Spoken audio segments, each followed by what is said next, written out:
Young Turks, everybody, welcome to the program. Cenk is in New York. He will be doing MSNBC at 4 o'clock Eastern, just an hour from now, and then also 6 o'clock Eastern, which is 3 hours from now. So 2 hours of Cenk tonight on MSNBC.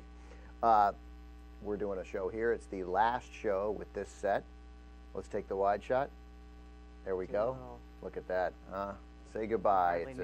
It's a great, you know, considering that we started in Cenk's living room, right. It's a pretty good set. This is our, I think, 4th set. But it's gone. It's going to get a lot more professional.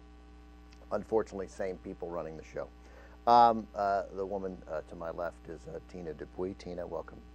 Thanks for having me. I know you've been on before, but this is my first time sitting down with you. So just in case people don't know, just a little background on why you're here. Oh, they didn't tell me why I was here. All right. No, I mean a little background. Wait a second. I didn't know there were going to be trick questions.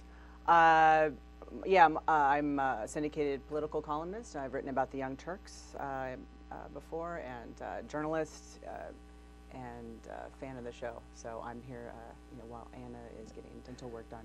And I know that you're we won't really get fully into this, but you have a remarkably fascinating family history.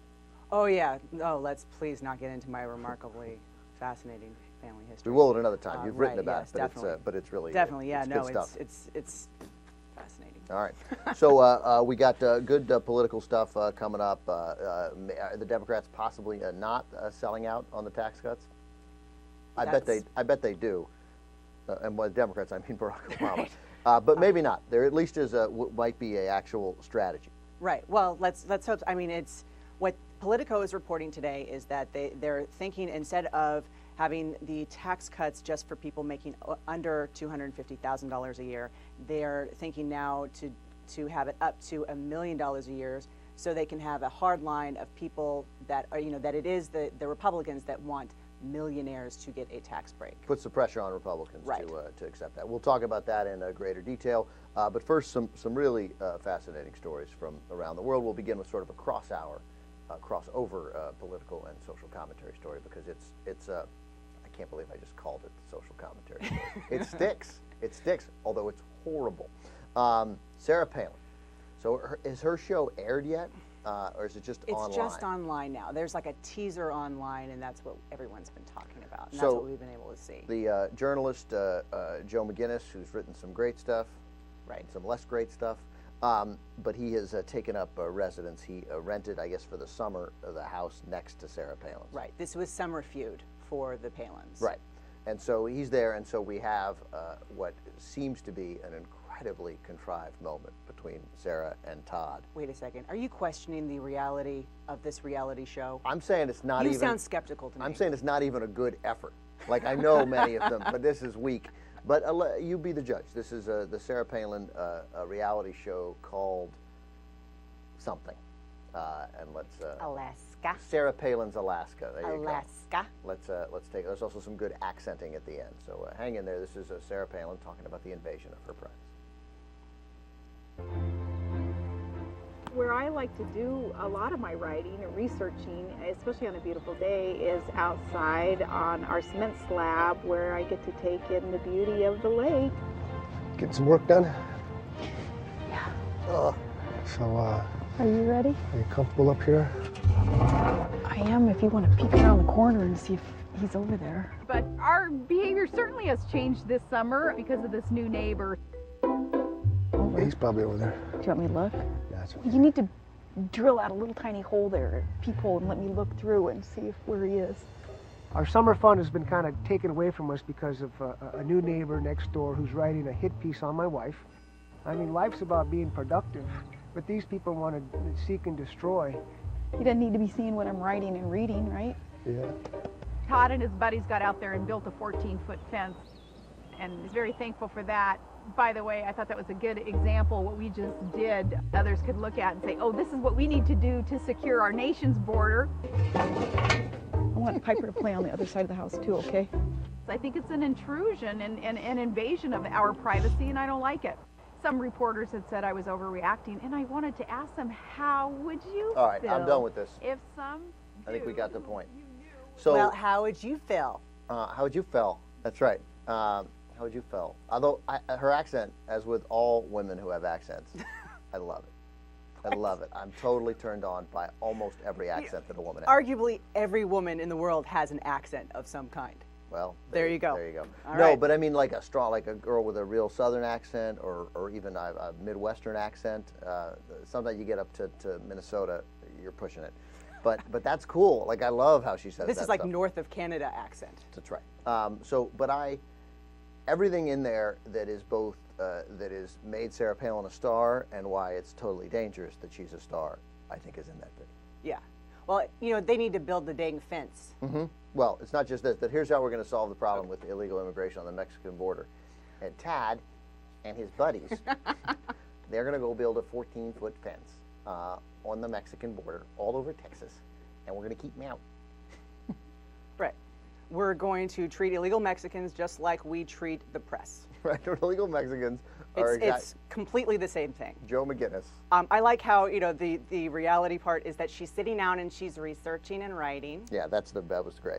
This is where I like to do my researching and writing. Where I read all the newspapers, all of them. Which ones? Anyone that are put in front of me. Notice there were no newspapers in front of her. Yeah, I'm just saying. Nobody there to put them in front of her. Right. But also just the way Todd walks out in the beginning, and action. Hey, what you doing? Right. Can we hear it real quick? Do we see Todd walk out? Get some work done. Oh yeah, look natural there, Todd. Totally. It's like yeah. He's like a strut like a secessionist. He's like a Brett Favre in Something About Mary, where he can't. Brett Favre couldn't even stand right in Something About Mary. Like all they had for Brett Favre was just stand there. He couldn't do it. Yeah. That's one of the first signs of a bad actor. A lot of times an athlete is trying to act, they have to hit their cues and their points. And Todd just did this little shift. He's like, am I supposed to go in front of the chair or to the back side of the chair? And he doesn't walk right. He's like, right. And Brett Favre, all he had to do in Something About Mary is be Brett Favre. Exactly. Be Brett Favre. And they were like, so stand there. And he was like, oh, okay, no problem. Right. Well, when your public image is fake, it's hard to be yourself, and that's what we're seeing. Yeah. Oh, that's a great call. I don't know where to go. Oh, wait, I can't. They told me not to cross in front of her, so I got to go around her on this side. Oh, it's so good. That was excellent catch. I didn't see that at all. I love Tina, the writing and researching, though. Yeah. No, but she is cultivating basically a persona that is not her. It's not real. It's fake. And so then she wants to have a reality show based on her fake persona, and of course it's coming out here. She's turning into a professional duelist.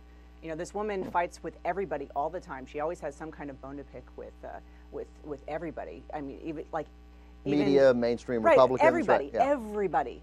Yeah. People in her family, people not in her family, with Murkowski, everybody right. She's in some kind of fight with. And that's most of the news that we hear about this woman is who she's fighting with. So it's perfect to have her reality show be about right. her fighting. I think that the better name for the show would be Beefin' with Sarah Palin. I got a bone to pick with ya. Now, let's be honest, because part of what's in there is why she's such a captivating figure. Because she's charming. Like, Todd can't walk. That's a shame. And she says ridiculous things like Tad built the fence like we should do in Mexico. Right. But that said, she's like engaging. She's pretty. She smiles all the time. Yeah. She's for brief moments, while I would forget the nonsense of her, I'm like, oh, look at this. I want to see this. What a lovely reality show with this totally cute, hot mother who is the camera just loves. She is great in front of the camera. I have absolutely no problem with her being on a reality show. That does not bother me one bit. It's when she wants to take political power and she has these insane ideas that she's touting, like building a fence. No, totally. I'm with you. But do you see the appeal? Oh, yeah, absolutely. Yeah, totally, yeah. Absolutely. No, I get it. Tad. I'm out here doing my researching because I'm so smart with all my books. And then like that she's willing on the thing they released, she's wearing like track pants and a t-shirt that's too big with like her high school graduating year on it in her name. I love this girl. I love her. Yeah. Except for the fact that she's insane. Well, I don't think insane actually covers it. I think that the problem with Sarah Palin is not her sanity as much as her her lack of knowledge with only totally. with that doubles down with her extreme ambition. Right. And so so that's a dangerous. If she wasn't so stupid, she'd know that she was really stupid. Yeah, but she is. That's why she's scary. Real quick, I'm not wrong, JR. Right? Like she's like a good talent. Well, but that's the thing. I mean, leave it out. But like that's an engaging girl, don't you think? Yeah, I can see your point, but personally, no, because that accent really does annoy me.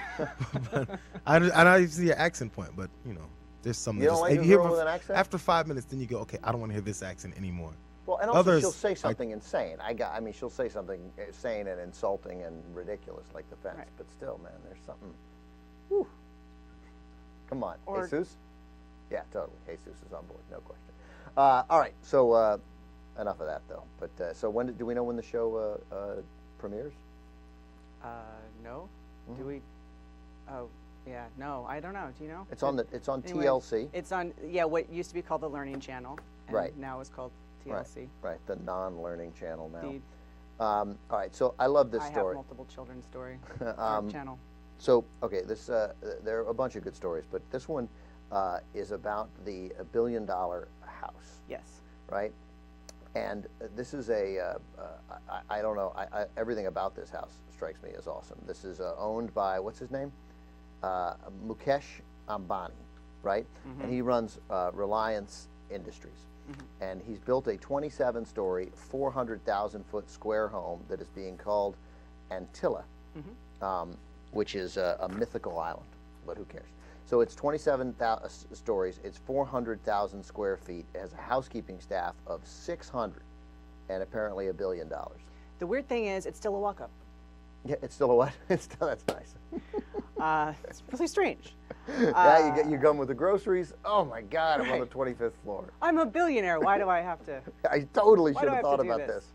That's good stuff. That's funny. So anyway, before we see the story, no, you know what? We'll see the story first. Yeah, let's watch because this is. So first, we're going to see the beginning of it on MSNBC, where and you'll hear Meredith Vieira talk about $1 billion. There's no way it's $1 billion. There's no way that 400,000 square feet, 27 stories, came out to exactly $1 billion. Right. And that bothers me a little. Well, even that if it's around $1 billion, it's disturbing. The first thing, when I saw this story, the first thing I thought was, wow, $1 billion does not go as far as it should. That's it. You could buy a couple of countries with that. This is an apartment. You probably buy this. No, not this country anymore. When I went to journalism school at Columbia. Well, wow, that really stops all conversations short, doesn't it? Columbia University. It doesn't matter where I went. It could have been anywhere.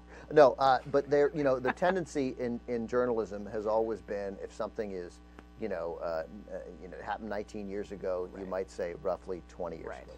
But one thing that they taught me that really matters is specifics grab people. So almost more than the $1 billion house, that's almost easy to dismiss. You don't even quite compute what $1 billion is.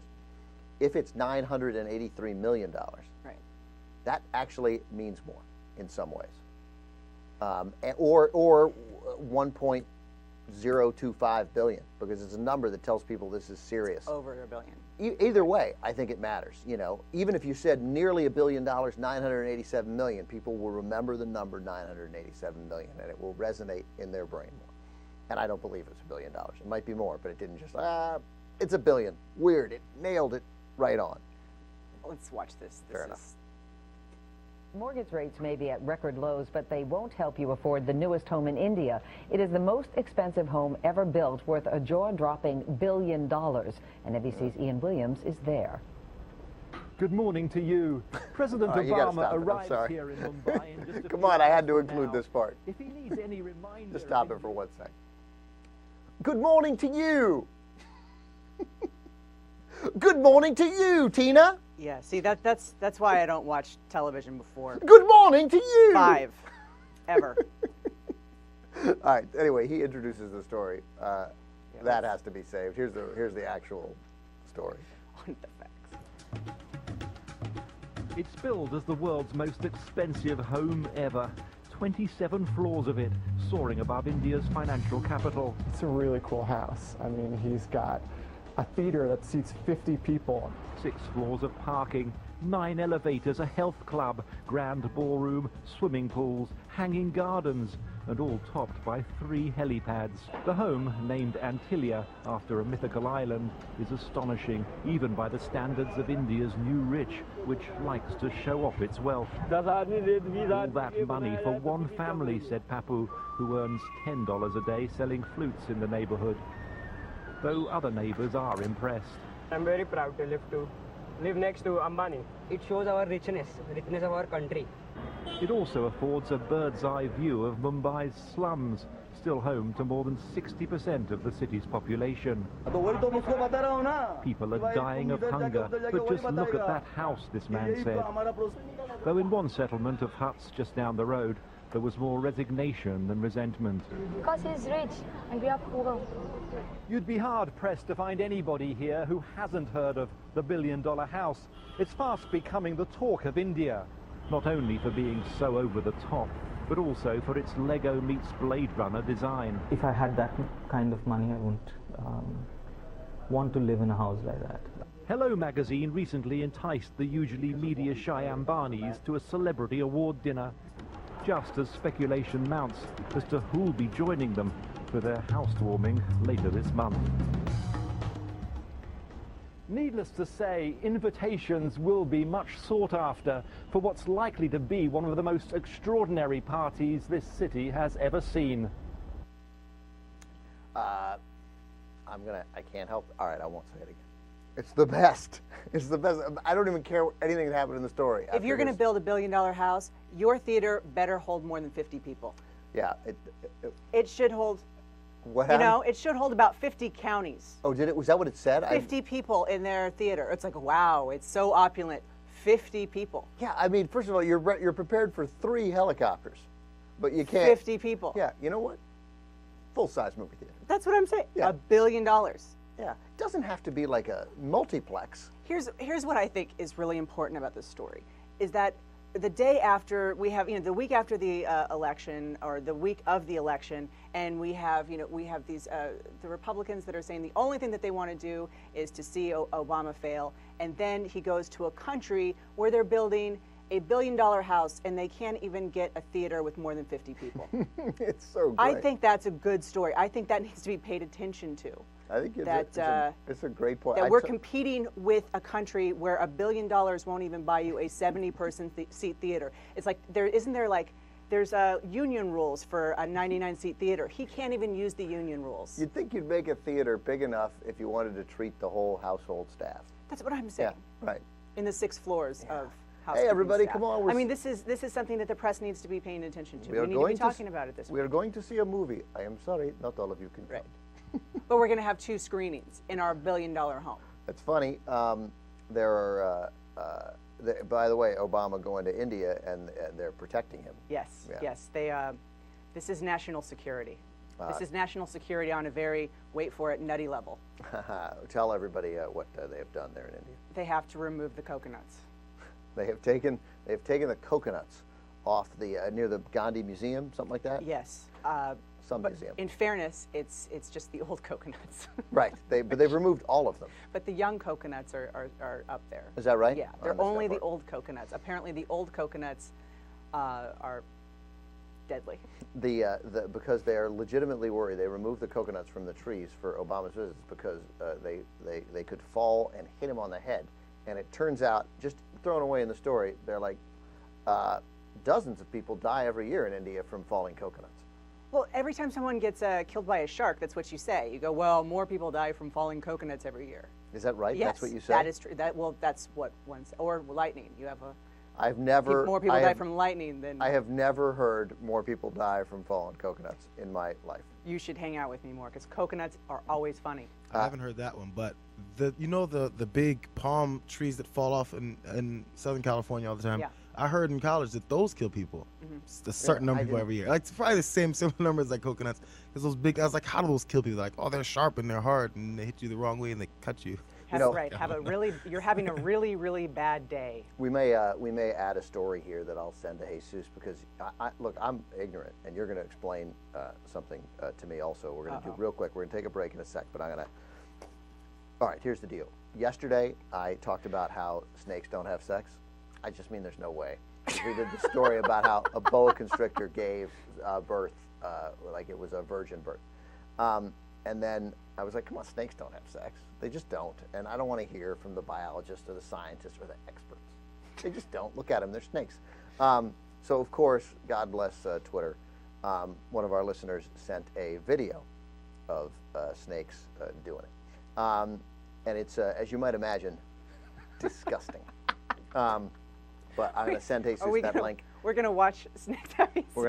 We're going to have snakes doing it. So that's a tease. But real quick, so he runs this guy, what's his name? Anil Ambani, the owner of the house. He owns Reliance Industries, which is the Reliance Ambani Group, right? And here's some of the things. They have Reliance Communications, Reliance Globalcom, Reliance Infratel, Digicom. So here's a description on Wikipedia of what they do. It's a conglomerate company headed by Anil Ambani, among India's top 3 private sector business houses, with a market capitalization of $81 billion, net assets $29 billion. Through its products and services, the Reliance ADA Group touches the life of 1 in 10 Indians, business presence that extends over 2,000 towns, la la la. That's the part I didn't want to read. I just wasted your time. So here's like the communications division. Reliance Communications, second largest telecom company in India in terms of customers, has a customer base of 105 million, ranks among the top 5 telecom companies, corporate clientele, blah, blah, blah.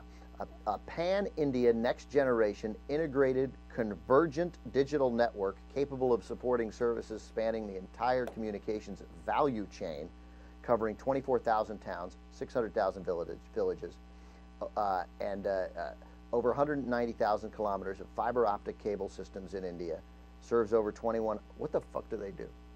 They have 100% coverage of cell phones. Well, just say that.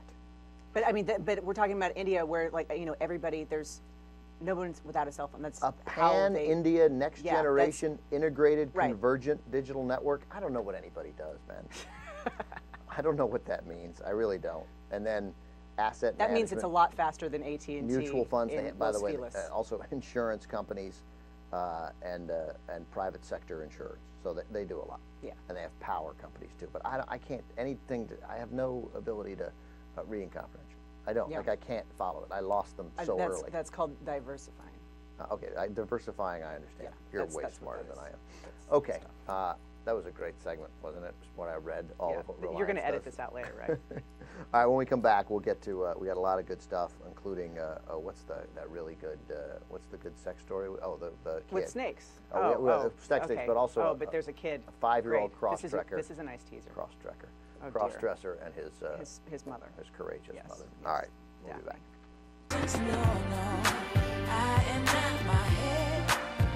Back on the Young Turks, everybody. Thanks for joining us. Cenk on at 4 o'clock today and 6 o'clock today Eastern Time, hosting Ed Schultz and Chris Matthews. Right, is that right?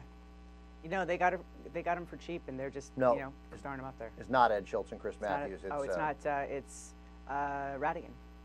If you say so. I don't. Is that right? Radigan and Matthews. Okay. They gave me the thing. Okay, so we're going to get to snake sex momentarily, so this is a crazy story out of Brazil. Is that what we're talking about? Yeah, we're going to talk about. We're going to talk about. And we got the cross-dressing 5-year-old coming up, but in Brazil, Tina Dupuy, by the way, syndicated columnist Tina Dupuy, kind enough to join us today. So, the Army. This girl's name is Mayara Petruso. Yes. And she's in serious trouble, near as I can tell, for doing nothing. I mean, except being thoroughly unpleasant. Yes. Well, here's the difference between American lawyers, which I think there's some ridiculous statistic, like we export more lawyers than any other country in the world. Is that right? Yeah. So we're very lawyer heavy. Really, we send our lawyers out? We're a highly litigious society with a bunch of people who are lawyers. So, but she is a law student in Brazil, and they have a little bit of a different, let's say, worldview. Yeah, that's crazy, though. So what does she do? So she basically says that people who are poor and darker skinned should die on her Facebook, and they should be drowned. They should be drowned. Yeah. Okay, so but that's not usually that is death. But that's not exactly what she said. And it's significant. First of all, I think you can say that and not get prosecuted. Well, we have free speech, right? Yeah. Which means that we can lie and we can say all sorts of demonstrably stupid things. Right. We showed the Sarah Palin right, clip exactly. earlier. That's a good example. But in places like, for example, Canada, you cannot tell a lie. You can't publish a lie. There's nothing to lie about in Canada. That could be argued. What would they lie about in Canada? It's really hot. Yeah, right. Going to prison. Right. So they don't. But it's not the same free speech that we're accustomed to. So that it apparently you can. Racism is a criminal offense. But it's barely even racist. So here's what she said. So they had an election. It's right. It's not. Yeah. Yeah. That's a key. They had an election across in Italy, and the winner was a woman where her overwhelming support was in the northeastern state of Pernambuco. You think that's fair pronunciation? Yeah, that probably works. Okay. And she said on her website that Northeastern, where this woman, the winner, got 70% of the vote, Northeastern is not us. Do a favor to Sao Paulo, the capital, and kill a Northeasterner, drowned. Yes. Well, in Brazil, apparently, the way they see lawyers is a lot different than the way we see lawyers. I'll read this.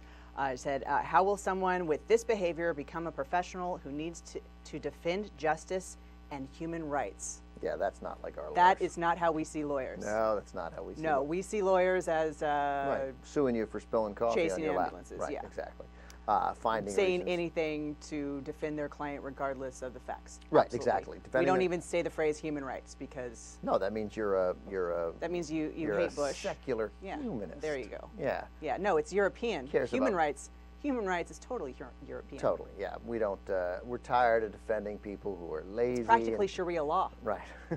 By the way, a story that we didn't do: Oklahoma on election night. You see this story? No, and this was Newt Gingrich's thing, that he stood up against something that no one is actually for. Sharia law. Yeah, Sharia law in the United States. He called out, and I'm not making this up.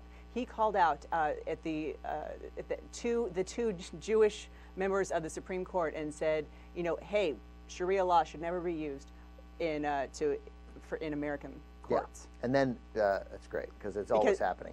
Right, I know, exactly. But Oklahoma passed a law, a statewide referendum, to prevent judges from enforcing Islamic or Sharia law.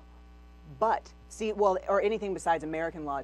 But there could be an impact of that because they have so many Indian tribes who don't use American law, and that's not what they were going for. I understand that, but there could be repercussions for this stupid law. But yeah, no, and it passed, and this is a fantastic use of the taxpayers' dollars. It's fantastic. But I mean, it wasn't. So I guess you're saying that it could be used against Indians. There could be repercussions that they didn't think of when they put it on there. But it was just, it was one of those there's 15,000 Muslims in the entire state. Yeah, the measure would. None of them are judges. Would require that courts rely on federal or state laws and would prohibit them from using international law or Sharia law when making rulings. International law would also be. Right. These Indian tribes. And by the way, the international law that is part of human rights. Right. Well, also any international law from a treaty side is law. Right. Right. It's federal law. Yeah. So. No, this is. God, they're dumb. But it's like it's not only like they're dumb, but that's really frightening that they could go. They would have this. They would vote on a canard. They would vote on a myth. They're like unicorns should be sterilized. That's George. I vote yes. That's George Bush for you. It's the straw man. It has nothing to do with anything. Absolutely. Just to make people afraid. it is burning the straw man. Yeah, that's right. In effigy. Right. As long as you're not burning him, according to Sharia law. No, he's European. Yes. All right. So this girl though is getting prosecuted. This woman in Brazil is getting prosecuted, and she didn't even say. It's just that the fact is that there she is. She's not bad looking, by the way. She looks a little. And sexy. I bet she has an accent. So. Oh, you don't have to sell me on a Brazilian racist. I'm in. But it's just because black and mixed race Brazilians outnumber whites there, so they're saying using the phrase Northeastern is racist. I don't know. I say this to, living in Los Angeles, living in Brazil. Being a racist in Brazil is pretty exhausting. Oh, right. You got you know, it's like like you hate everybody, right? Exactly. There's no one not to hate in Brazil. So that's a Charlie Viricola joke that I just swiped by the way. But yeah, no, I mean, this is you know, she threatened to kill someone on Facebook. Yeah, I don't know. She didn't threaten to kill someone. Well, she said that people, you know, should go to the poor part of town and then drown them like puppies. Yeah, she didn't really tell them to. It was sort of political. I love how you're defending her just because she's hot. I'm defending her. You were defending her because you saw her. What if she was 700 pounds and her nose was on upside down? Well, we wouldn't. Then we wouldn't even be doing the story. Wouldn't even be doing the story. what would the point of it be?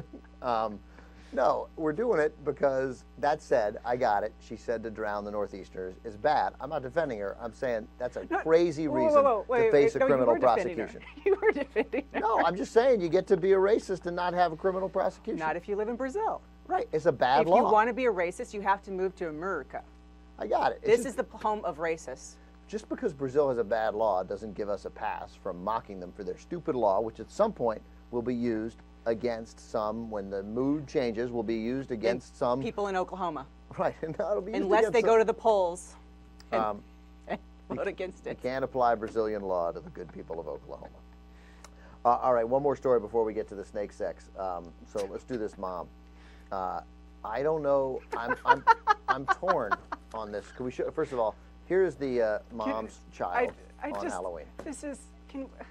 Yeah, there we go. So that is the kid. Okay, first off, that is adorable. And how do you know it's? I don't really. You could. It's. We're calling him Boo.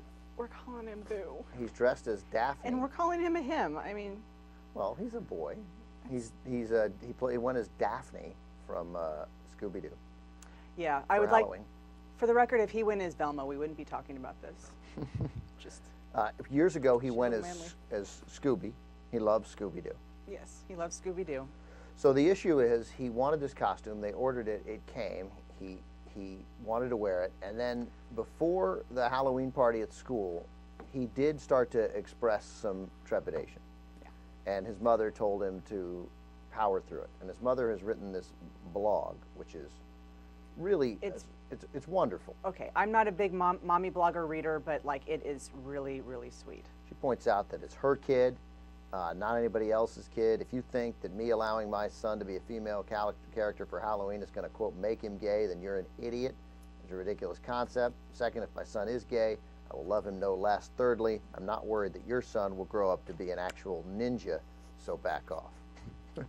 It's a great line. Right. What had happened was that she took the kid to the Halloween party. The parents who knew he was coming as that were like high-fiving him. The kids loved it. But then there were these other parents who like grabbed the mother and they were giving him vicious looks, and they were condemning the mother essentially for doing this. Right. And in the process, boo. Well, what she said was that the kids didn't have any problem with it. The kids thought it was cool. It was the parents that were freaking out. Yeah, right. That's what I mean. Parents. Yeah, the other it was kids like were okay. you know, but the kids were like, it was fine and it's a fantastic, you know, and they all like this. But you know, I read the comments and I mean, this is.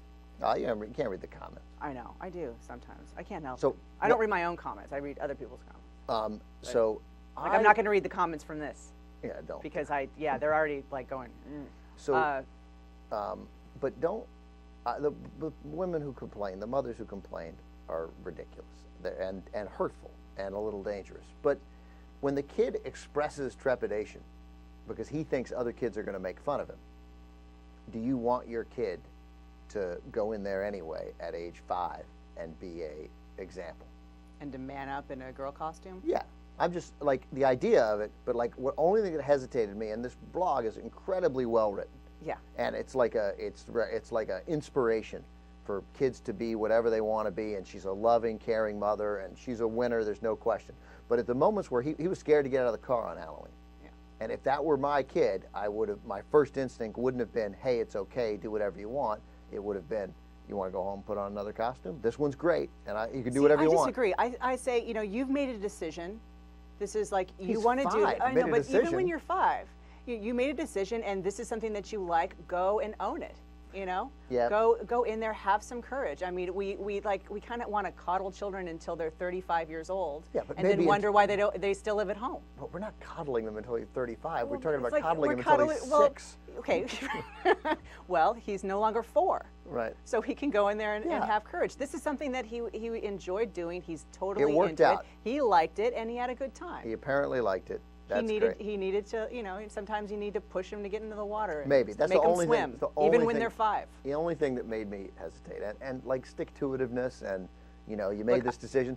First of all, stick-to-itiveness, and you made a decision, sticking with it. One of the most overrated qualities in the world, along with don't be a hypocrite and like man up. I had a friend who had to call in sick for the first day, and she was like, "Yeah, but I'm always there. You know, you can count on me day in, day out." And I thought that's overrated.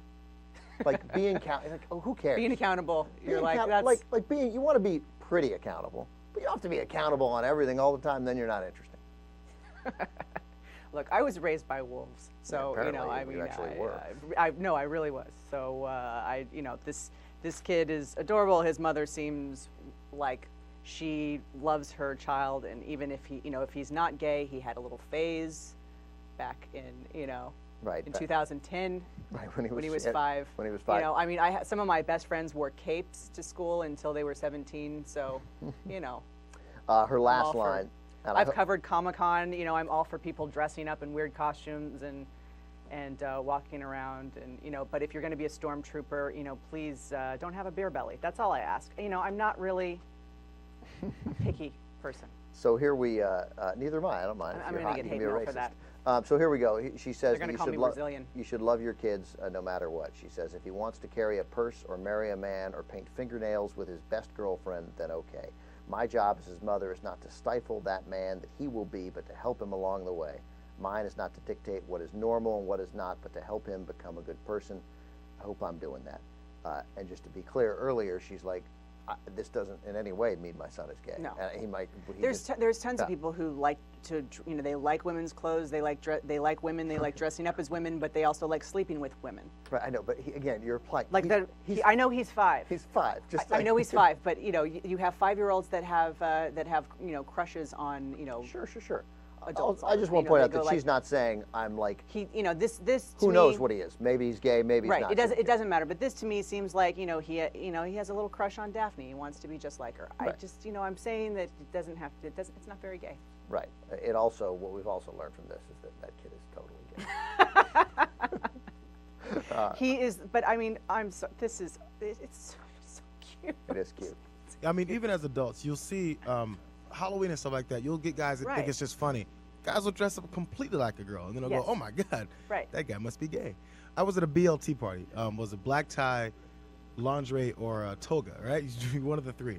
And there was one guy who was walking around with just a nightie on. I was like, okay.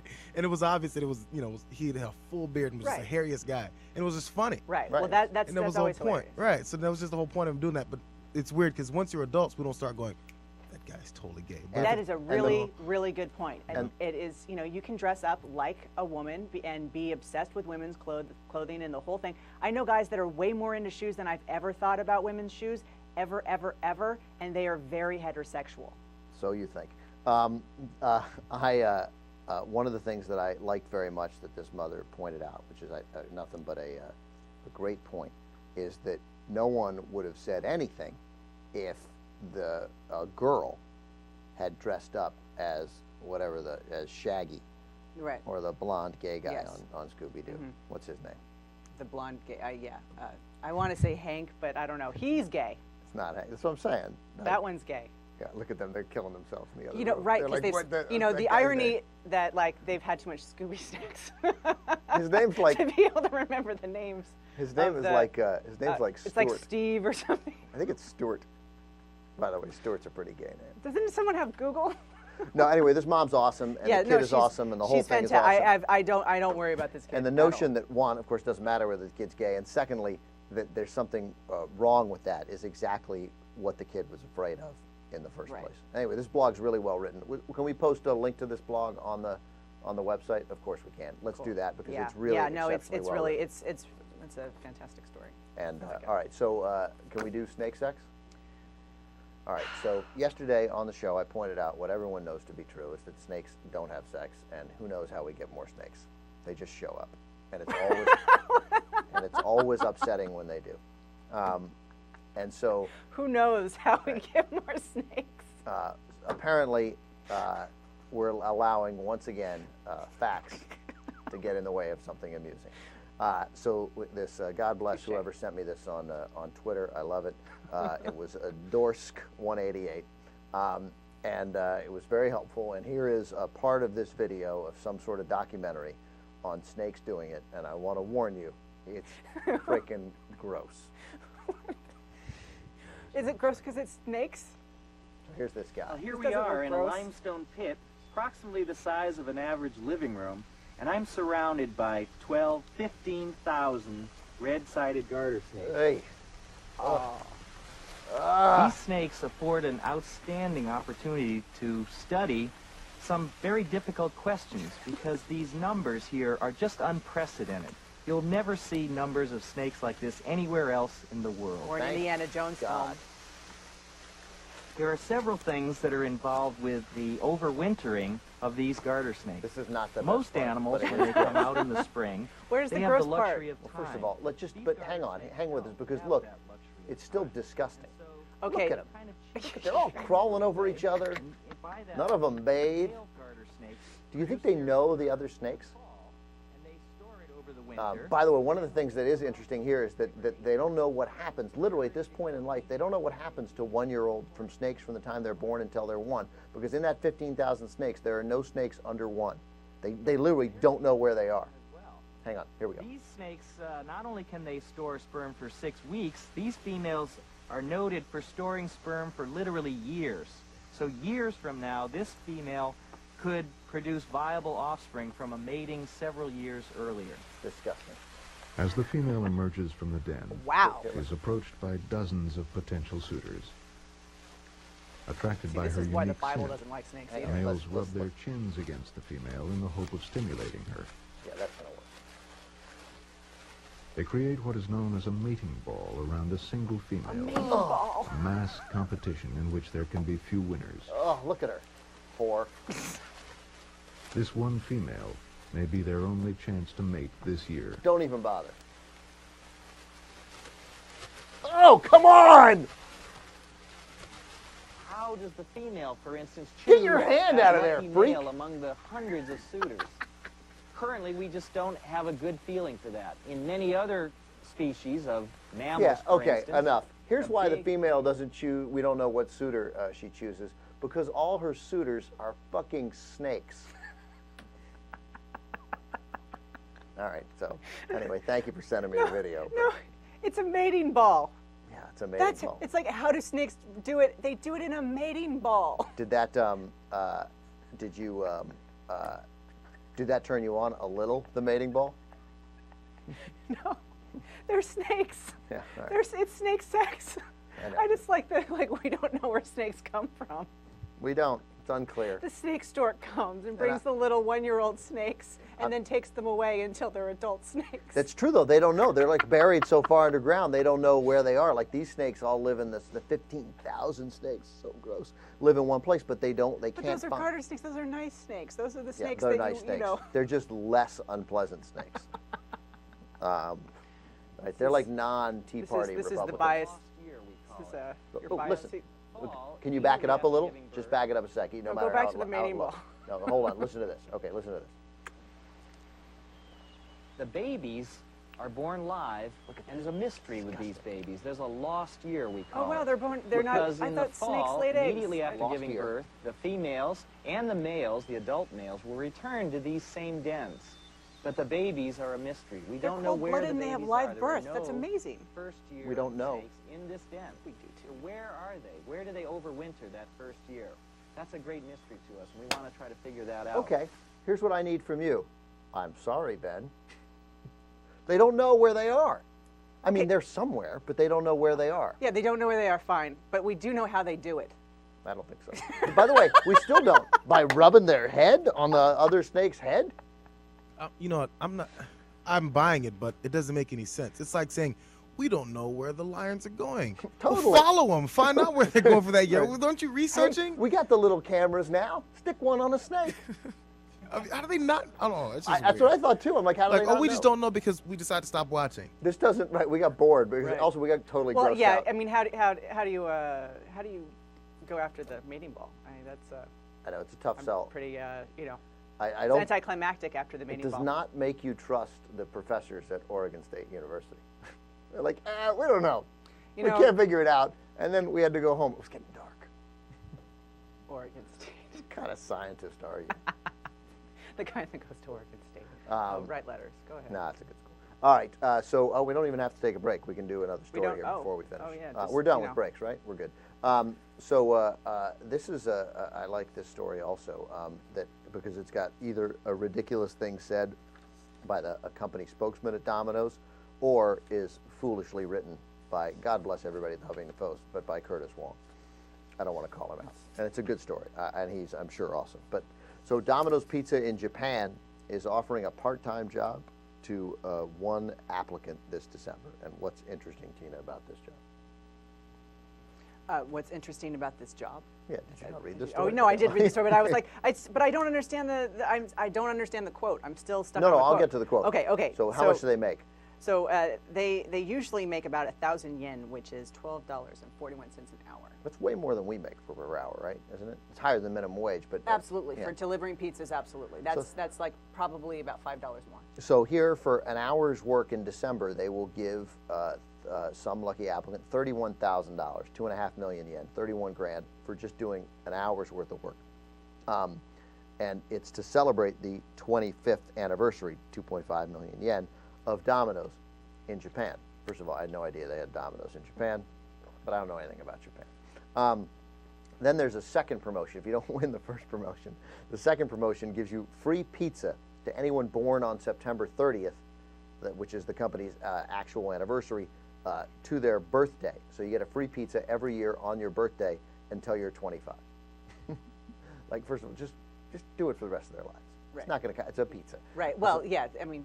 So I mean, if you get first place is $31,000. If you're 23 and get second place, it's free pizza on your birthday for the next year, which I found amusing. But here's the quote, and here's the last paragraph of the story. Though hourly pay for most part-time work in Japan averages about 1,000 yen, $12.41, the company spokesman told Reuters, we're actually a little surprised by how much of a response it's getting. So either the guy, well, I mean, you're surprised that you're going to give away $31,000, and you don't think anybody who makes $12.41 is going to be interested in $31,000? Right. Well, but I read that and I was like, are they getting a little response? Because it didn't say how many people would respond, and so I had to reread that quote. I was like, wait a second. Yeah, there's $31,000 for an hour's work. Like, of course. Yeah, you're not really right. Of course, and they're surprised. Or it's the guy wasn't responding to that. Right. It's pizza delivery boys, people who clearly have transportation. Of course, they're going to be storming the castle. Who's not going to take $31,000? I don't care what you're making. The guy with the $1 billion house, you're going to give him $31,000 for an hour. I will absolutely. Right. I'll sign up for this. This is Japanese pepperoni on a pizza. Whatever Japanese pepperoni is, or it's just Curtis Wong, sort of. You know what? If he's doing it, then it's nicely played. We're actually a little surprised by how much response it's getting. Yeah, so I guess that means that it's going well. Yeah, apparently they're getting a huge response from. Have you been to Japan? No, I have not been to Japan, but I have been to Domino's. Well, apparently it's the same thing. It's been to me. It seems like you're worldly, and you would have been to Japan. Yeah, no, you think.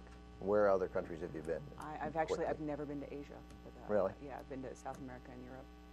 I've been to Canada. You went to Canada? Yeah, totally. Wow. What part of Canada? I don't remember. What kind of accents did they have? Don't say Canadian. I weren't. I wish they weren't. I don't recall. I was like 8. I don't. Oh, you know what? I spent a little bit of time in Paris and Madrid. You didn't remember. I didn't, but I came home quickly. I missed my I went there, but then I wasn't there long. JR, you got something here in these last yeah, I'm going to do my best Tony Reale from PTI. Fred from Scooby-Doo. Fred. Oh, nice job, Fred. Oh, my. What did I say, Steve or Luke? Yeah, I thought it was Stuart. Fred, whatever. Yeah. Yeah, See? Fred. Nice job. I'm sure we got tweeted that anyway, but thank you, JR. Good political stories when we come back.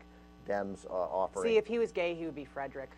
By the way. I don't know. I said he was gay, but maybe I'm wrong. Care to guess what my full name is? Benjamin. And middle name? I got nothing. Frederick. Frederick. Oh. There you go. Oh. Well, okay. BFM. We'll be right back. From my heart to yours, I would give you butterflies from my heart.